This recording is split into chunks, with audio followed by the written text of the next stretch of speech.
So when I had enough points, in combat, you get so many points while you're in Korea. Well, not only in combat, while you're in Korea, you get so many points. And when you accumulate the points that you need, then you could go home. I had enough points. That night, I slept right in front of the command post, so that when they wake up the next morning, they would stumble right over me, and that would make sure that I got up. I got on a jeep, headed for Seoul. Caught the plane and was on my way to Japan. I was so happy. I heard a couple months later they were in a big. My company was in a big battle and took a lot of casualties. We went from Korea to Camp Drake, Japan, and had a change of clothing, etc. I think we were there a couple of days, but boy, things were really crazy with all these guys just coming off of the front lines. There were a lot of talking going on that night. We went to a club for some beer after a lot of drinking. Remember, we just left the front lines a few days ago, and the spirits was very high, and everybody, and all it took was one spark, and there was a big fight in the club. The spark did light. There was a big fight in the club. The MPs came and locked us all up, and we were locked in a confined area where we couldn't go out until the next morning. Okay, now I'm going to talk about. I just found this picture. I'm going to talk about this picture I have in my hand. It's a picture that we had. Remember, I mentioned in my earlier talk that our company was responsible for the Incheon area in our operation heading north to spring up offensive operation. This is a picture of me and some of my buddies entering Incheon, and we have a sign here that says "Courtesy from the 25th Recon Company, 1st Platoon," and that's us in the picture. And as you can see, Incheon is almost totally destroyed, and that was a city at one time, a very popular city, but now it's down to rubble. And you can see in the background there's no buildings, there's nothing. It's all destroyed. And that's the story about this picture. I have, oops. This other picture I found also is of myself and two of my other buddies. They're from Hawaii, and this is the Chinese flag that we captured once we took this village, and they had the Chinese flag flying, so we tore it down and put up an American flag. So this is what we captured. From left to right, we have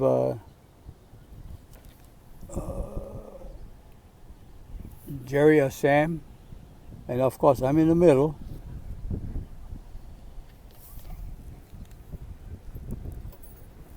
And the other one on the left is Kenny Sheldon. We're three of us took basic together and everything. We all ended up in the same company. I think this is the time that I ended up in the Scouts, because you can see there is a Jeep in the background, and that's one of our Scout Jeeps. And all of us were in the Scouts at that time. And then there's another picture. Remember I told you I ended up in the tanks? Well, here's a picture of me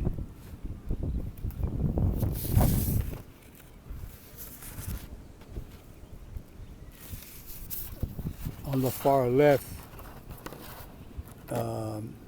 with my hat on backwards. I'm a tanker. I think I was 18 years old at that time. But that picture looked like I'm older than 18 years old. And in combat, you get old real quick. You go over as a 17, you come back as a 25-year-old man. But anyway, this is another picture that was taken when I was a tanker, and that was my crew. And as you can see, I'm the youngest guy there. All these guys are old guys. But it was an experience, and of course I lived through it, survived the Korean War, even through the cold and everything. And I was just happy to be part of a nation that stopped the aggression of communism. Okay, thanks. I'm going to talk a little bit about something that happened. It was funny. It's about my buddy. I had a buddy in base camp. His name was Baldo Patterson. Of course, I had a lot of buddies in basic. We were all from Hawaii, so we were all friends.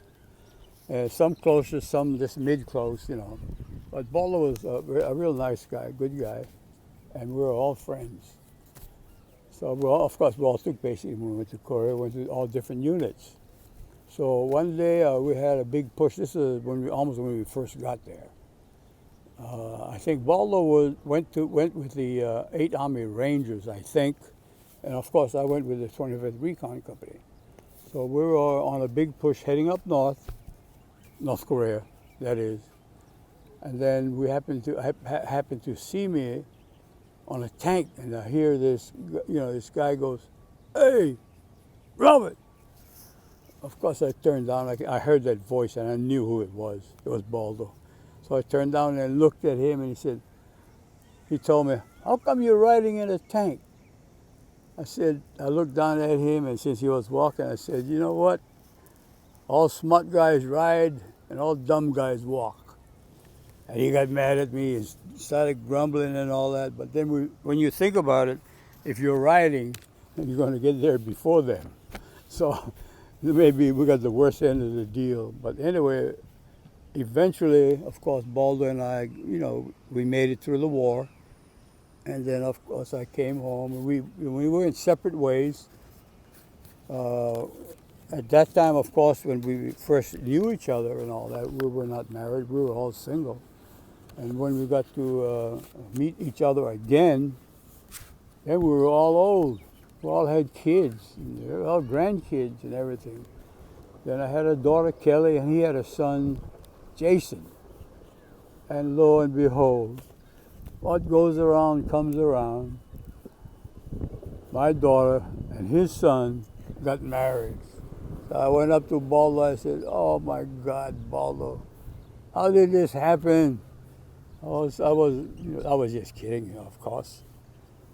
But we ended up now a family. So that was one funny story that happened. There are many stories, really, if only I can remember them. Since when you get older, your memory kind of leaves you a little bit, but I just remembered that one.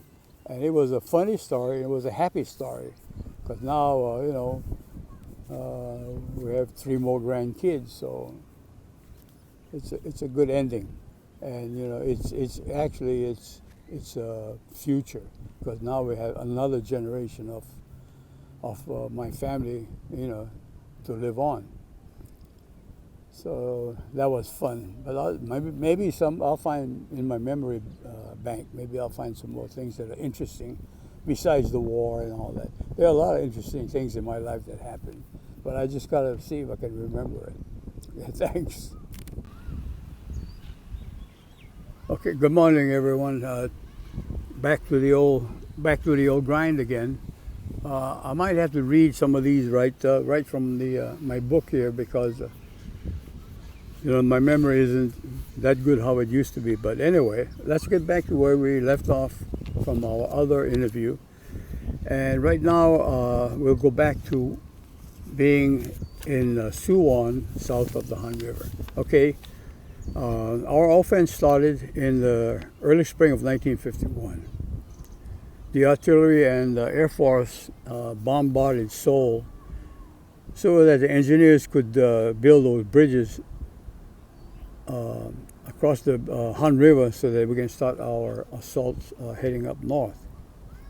Remember, we beat back the North Korean army already, and in November the Chinese entered the war. So now we are fighting the Chinese army.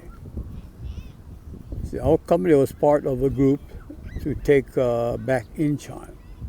As we made our assault across the Han River, our section was, my company anyway, was involved in the part that is responsible for taking the city of Incheon. Of course, the fighting was hard as usual, but we finally entered the city, and Incheon, of course, the city was almost totally destroyed.